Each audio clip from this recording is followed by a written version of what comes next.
दोस्तों आज की इस वीडियो में हम बात करने वाले हैं बिजली बिल माफी जो योजना थी ओटीएस या एकमुश्त समाधान योजना।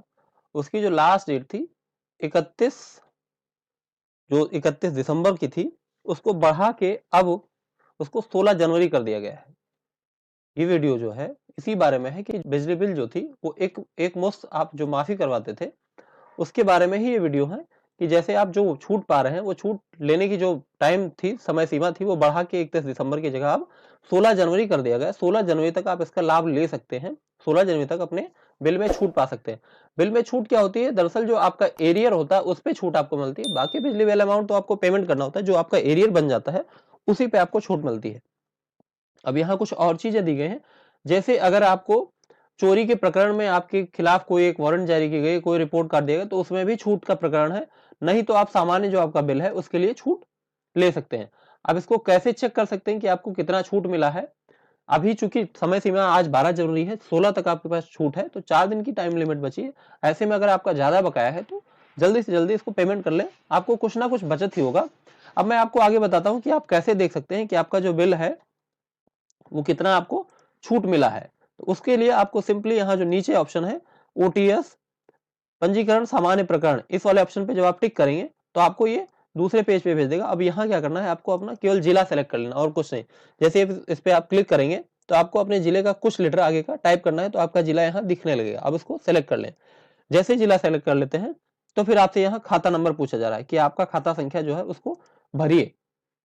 ये खाता संख्या क्या होता है? खाता संख्या जो है आपके बिल पे अकाउंट नंबर करके लिखा होता है, वही आपका खाता संख्या होता है। उसको यहाँ आपको भरना है। मैं अपना अकाउंट नंबर फिल कर दिया। अब यहाँ पे आपको कैप्चा फिल कर देना है, जैसे दिखा है, जैसे 2+8 ये पूछ रहा है क्या होता है, तो 2+8 10, इसको फिल करके फिर चेक एलिजिबिलिटी। अभी आपको यहाँ से बताएगा कि आप एलिजिबल हैं कि नहीं है। अब जैसे मेरा जो एक है कैप्चा गलत हो गया, तो मैं दोबारा से कैप्चा फिल करके फिर से चेक कर लेता हूँ। चेक एलिजिबिलिटी वाले ऑप्शन पे जब आप क्लिक करेंगे तो थोड़ा देर सर्च करके आपका बिल जो है वो जनरेट कर देगा कि आपका टोटल अमाउंट क्या है, आपको कितनी छूट मिली।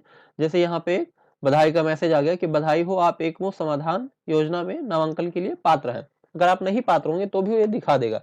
अब चूंकि मैं एलिजिबल हूं तो यहाँ दिखा दिया। अब नीचे ऑप्शन आ रहा है, इस ऑप्शन में कई चीजें दिख रही हैं।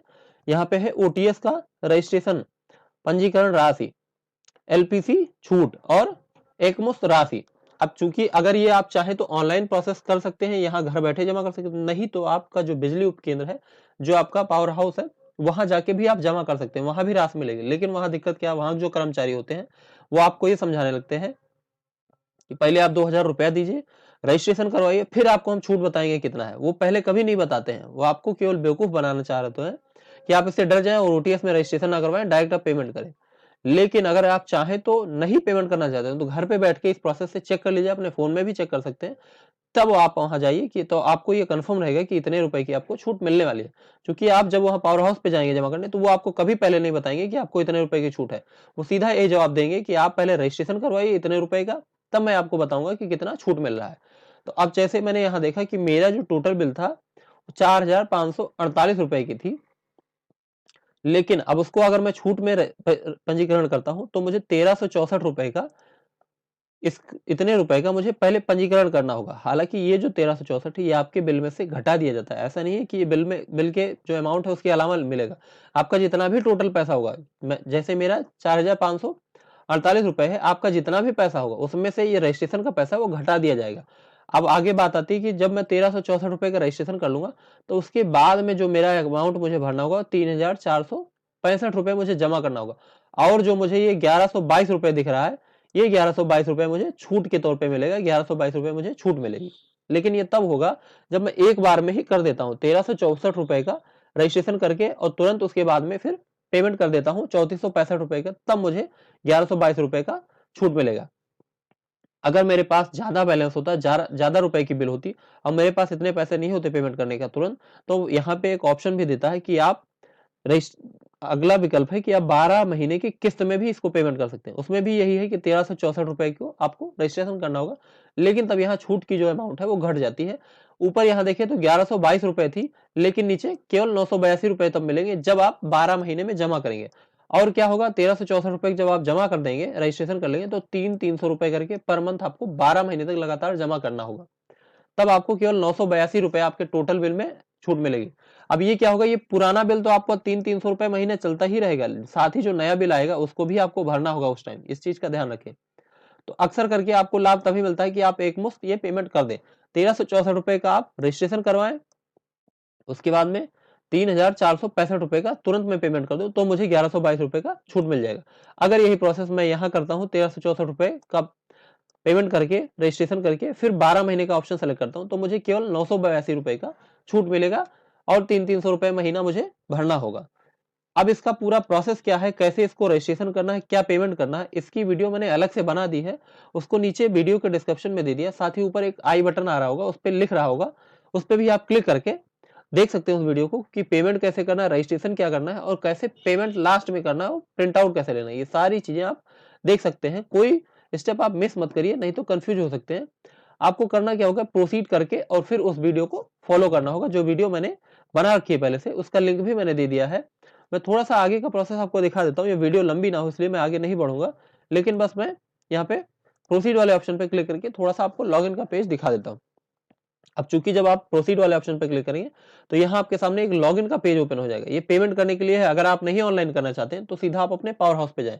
ये उनके लिए है जो ऑनलाइन पेमेंट करना चाहते हैं, घर से ही बैठ के करना चाहते हैं। जब आप वहां क्लिक करेंगे तो अगर आपने पहले से अपना यूजर आईडी पासवर्ड बनाया था तो ठीक है, नहीं बनाया था तो आप यहाँ रजिस्टर हियर वाले ऑप्शन पे क्लिक कर देंगे। रजिस्टर हियर से क्या होगा कि आपका जो अकाउंट नंबर है उसके जरिए आपको यहाँ रजिस्ट्रेशन का विकल्प दे देगा। अब जब रजिस्टर हियर पे क्लिक करेंगे तो यहाँ पे आपको डिस्कॉम नेम, डिस्कॉम मतलब आपके बिल पे लिखा होगा कि मध्यांचल विद्युत वितरण निगम है कि पूर्वांचल है या पश्चिमांचल है, जो भी है वो बिल पे आपके लिखा होगा, उसमें से सेलेक्ट कर ले। फिर आपका अकाउंट नंबर जो है वही अकाउंट नंबर जो आपके अकाउंट आईडी करके बिल में लिखा है उसको यहाँ फिल करना है, और उसके बाद में फिर जो बिल आप देख रहे हैं, जिससे अकाउंट नंबर देख रहे हैं, उसी में बिल नंबर भी नीचे लिखा होगा, उसको आप यहाँ फिल कर दें। उसका एक मैं दिखा देता हूँ जनरल व्यू की कैसे दिखेगा। आप यहाँ देखेंगे तो इस बिल में एक बिल का ही प्रारूप है।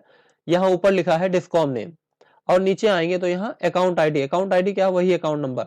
उसके बाद में फिर यहाँ अकाउंट नंबर हो गया आपका, और ये हो गया, और ये बिल नंबर यहाँ पे रहा, बिल नंबर ये हुआ, ये बिल नंबर आपका होगा अलग, जो भी होगा बिल उस पर लिखा होगा, इस बिल नंबर को, इस अकाउंट आईडी को, और ये डिस्कॉम नेम, ये सारी चीजें आप देख लें अपने बिजली बिल में। उसके बाद जब देख लें तो यहाँ रजिस्ट्रेशन हियर वाले ऑप्शन पे आएंगे और अपना यहाँ फिल करके अपना जो है पासवर्ड बन लेंगे। अब जब पासवर्ड आपका बन जाएगा तो फिर से आप यहाँ इस पेज पे आ जाएंगे और यहाँ लॉगिन के लिए आपके सामने दोबारा से पेज ओपन होगा।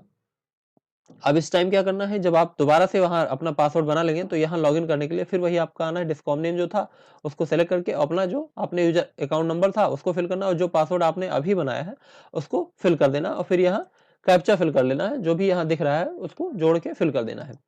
एक चीज और है कि अगर आप देहात के कस्टमर हैं तो आपको ये दिक्कत आ रही होगी कि आपका जो अकाउंट आईडी है वो 12 अंकों का होगा, और आप जब रजिस्ट्रेशन कर रहे होंगे तो आपको एरर दिखाएगा। तो उस टाइम पे आपको क्या करना है, यही लॉगिन वाले पेज पे ही नीचे यहाँ पे लिखा है कि for rural customer if you want to know your new account number please click here. जो रूरल मतलब जो ग्रामीण लोग हैं, ग्रामीण क्षेत्र के जो कनेक्शन है, उनके लिए जो 12 अंक का डिजिट का नंबर था अकाउंट नंबर, उसको बदल के 10 अंक में कर दिया गया। उसको जानने के लिए उस पर जब आप क्लिक करेंगे तो नया पेज ओपन होगा, और यहाँ अपना डिस्काउंट नेम सेलेक्ट करके अपना पुराना जो बिल पे दिख रहा है नंबर उसको फिल करके यहाँ कैप्चा जब फिल कर देंगे और व्यू पे क्लिक करेंगे तो आपका 10 अंकों का नया अकाउंट नंबर दिखा देगा। फिर इस अकाउंट नंबर के जरिए आप रजिस्ट्रेशन कर लें और तब लॉगिन करें, तब आप पेमेंट करें। और पेमेंट का क्या प्रोसेस है इसकी वीडियो मैंने आपको पहले ही बताई कि नीचे वीडियो के डिस्क्रिप्शन में दे दिया, साथ ही ऊपर आई बटन पे भी मैंने उसकी लिंक डाल दी है। जैसे ही आप उस पर क्लिक करेंगे तो आपके सामने वो वाली वीडियो ओपन हो जाएगी कि कैसे रजिस्ट्रेशन करना है और फुल पेमेंट कैसे करना है बिना एरर के। पेमेंट में भी कई ऑप्शन आ जाते हैं, वहाँ यूपीआई का ऑप्शन आ जाता है, फोन पे का ऑप्शन आ जाता है, ये सारे ऑप्शन आ जाते हैं। तो वो सारी डिटेल मैंने समझा रखी है। अब मैं आशा करता हूँ कि आपको ये जानकारी समझ में आई होगी और साथ ही आप इस छूट का भी लाभ ले रहे होंगे। अगर आपको इस वीडियो से थोड़ी भी हेल्प मिली है तो इस वीडियो को एक लाइक दे देना। साथ ही अगर और भी अपडेट से ऐसे जुड़े रहना चाहते हैं तो इस चैनल को भी सब्सक्राइब कर लीजिएगा।